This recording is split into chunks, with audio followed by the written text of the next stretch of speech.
पर प्रतिभा जी बैठी हुई है। हम पहले कथा करने आए थे उस स्थान पर, तो कहाँ बैठे? हाँ, ये बैठे। इन्होंने एक पत्र लिखकर कुबेरेश्वर धाम पर भेजा। उस पत्र में इन्होंने लिखा कि गुरुजी, आपने राधा जी के विषय में जो वर्णन किया उसके लिए लोग आपको अपशब्द कह रहे हैं, आप कुछ नहीं कहेंगे? कुबेरेश्वर धाम से इनको फिर मैसेज दिया गया कि जो भी चीजें प्रमाण की होती है वही व्यासपीठ से बोली जाती है। दुनिया के लोग अपशब्द कहें और अपन पलट कर अपशब्द कह दो, अपन अपशब्द पलट कर कह दो, तो उसमें श्रेष्ठता नहीं है, उसमें श्रेष्ठता नहीं है। जिसने पढ़ा ना हो ना, वो इस तरह की बात करते हैं। हमारा तो निवेदन है, जो अपशब्द कहने वाले हैं कि आपने राधा जी के लिए कह दिया कि उनका विवाह अरण्य घोष से हुआ, और आपने बोल दिया कि उनके सास जटिला और कुटिला का चरित्र का वर्णन कर दिया, आपने कहा कि राधा जी का विवाह, आपने पूरी वीडियो सुनी ही नहीं। जो वीडियो काट कर चलाई गई है वो वीडियो 14 साल पहले की है, और 14 वर्ष पहले जो कथा हमने कमलापुर में कही थी, उस कमलापुर की पूरी कथा निकाल कर सुनना। उसमें हमने राधा जी का विवाह भगवान कृष्ण के साथ भी वर्णन किया है कि ब्रह्मा जी की पूरी कथा सुनिए कि ब्रह्मा जी को जब श्राप लगा तो ब्रह्मदेव ने द्वापर में नारद जी के कहने पर भांडेर वन में जाकर राधा जी और कृष्ण भगवान का विवाह करा। पर उस विवाह को केवल ब्रह्मा जी जानते हैं, उस विवाह को केवल नारद जी जानते हैं, उस विवाह को केवल राधा जी जानती हैं, उस विवाह को केवल कृष्ण जानते हैं। इसके सिवा इस विवाह को कोई नहीं जानता। परंतु राधा जी का जब विवाह हुआ तो हमने उसका वर्णन किया कि वो अरण्य घोष के साथ में हुआ। अब लोगों ने कहा आपने कैसे कह दिया?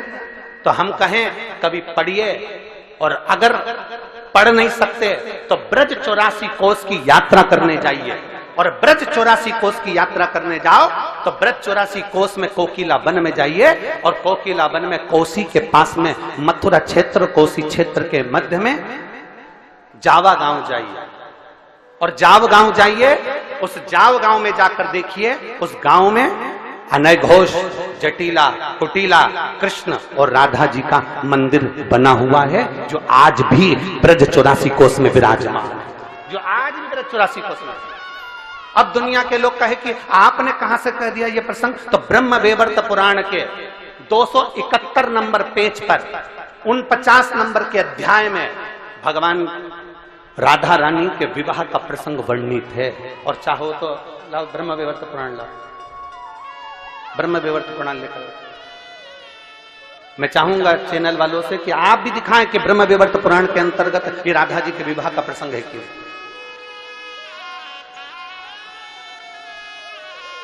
गीता प्रेस गोरखपुर की ब्रह्म वैवर्त पुराण, पृष्ठ संख्या 271,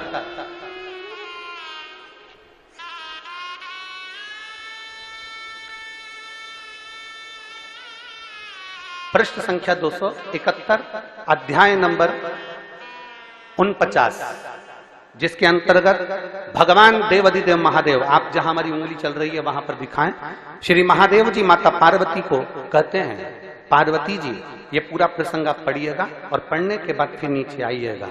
12 वर्ष जब राधा जी 12 वर्ष की हो गई, उन्हें नूतन यौवन में प्रवेश करती देखकर माता पिता ने रायण वैश्य के साथ उनका संबंध निश्चित कर दिया। उस समय पर श्री राधा घर में अपनी छाया को स्थापित कर कर चली गई। अब ईमानदारी से कहिएगा, लंका में सीता जी की छाया गई थी तो तुलसीदास जी ने उनको छाया सीता कहा था। क्या कहा था? सीता, जानकी जी। सीता जी को लेकर हरण कर कर रावण गया तो छाया सीता कहकर नहीं लेकर गया, माता जानकी को लेकर गया। तो यहां पर भी प्रसंग आता है राधा जी का।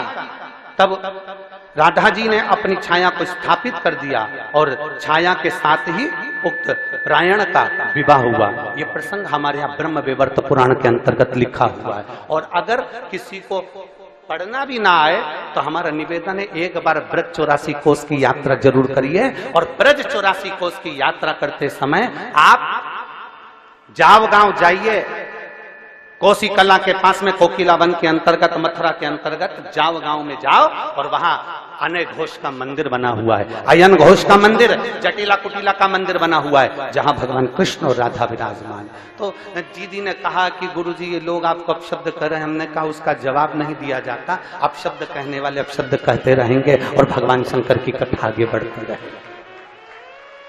उसका क्या, कोई आड़ा टेढ़ा कह रहा है तो क्या अपन आड़ा टेढ़ा कह देंगे, कोई गाली दे रहा है तो क्या अपन गाली दे देंगे। कितना सुंदर चरित्र महाभारत के अंतर्गत आता है। द्रौपदी के सोते हुए 5 पुत्रों का वध अश्वत्थामा ने कर दिया। सुनिए कथा, अरे बोलो तो जम के। अश्वत्थामा ने द्रौपदी के सोते हुए 5 पुत्रों का वध कर दिया। भीम अर्जुन अश्वत्थामा को पकड़कर द्रौपदी के सामने खड़ा कर दिया, तलवार दे दी हाथ में, ले द्रौपदी काट दे शीश अश्वत्थामा। ए द्रौपदी अश्वत्थामा का शीश काट, ले ये तलवार काट दे शीश अश्वत्थामा का। द्रौपदी हाथ जोड़कर अपने पति भीम अर्जुन से कहती है, नहीं मैं इसको नहीं मार सकती, ये मेरे गुरु का पुत्र है। गुरु का पुत्र? हाँ, तो इसने तेरे बेटे को मारा तो तू इसको क्यों नहीं मार सकती? द्रौपदी कहती है, अगर कोई कुत्ता हमें काटेगा तो क्या हम कुत्ते को काट खाएंगे? कोई सांप हमें डसेगा तो क्या हम सांप को डस लेंगे? कोई बिच्छू हमें काटेगा तो क्या हम बिच्छू को काट खाएंगे? द्रौपदी कहती है, अगर कुत्ता हमें काटे तो हमें कुत्ते से दूरी बना लेना चाहिए, कुत्ता हमें काटे तो उससे दूर हो जाओ। कोई भौंकने वाला अगर श्वान है और तुम्हारे पीछे भाग रहा है तो तुम उससे दूरी बना लो, पर कुत्ते के पास मत जाओ। क्यों जा रहे हो? तुम्हें मालूम है ना कि वो श्वान है, तुम्हें मालूम है।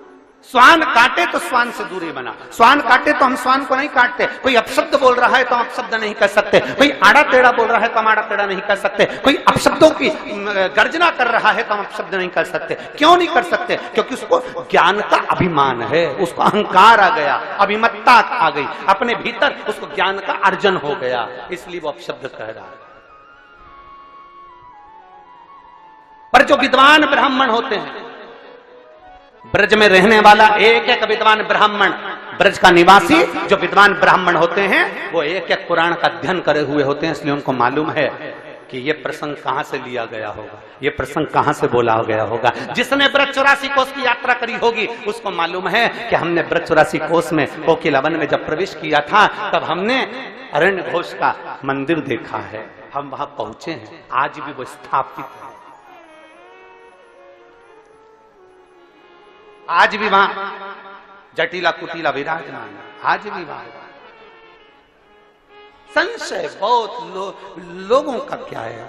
और फिर निवेदन करेंगे, दुनिया, हमने पहले भी कहा सबसे ज्यादा गाली 2 लोगों को पड़ रही है, हमने पहले भी कहा, एक प्रधानमंत्री जी जो बेटे हैं मोदी जी, दुनिया में सबसे ज्यादा गाली उनको पड़ती है, और दूसरी गाली में प्रदीप मिश्रा आते हैं।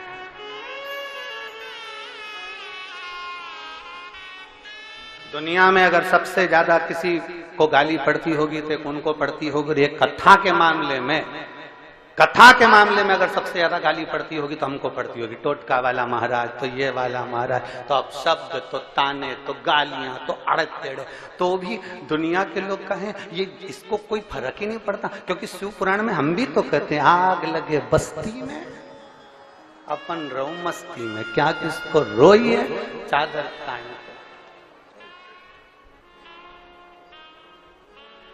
प्रतिभा जी धन्यवाद आपको, आपके चक्कर में दुनिया के लोगों को ब्रह्म विवर्त पुराण का दर्शन हो गया, और उसके लिए साधु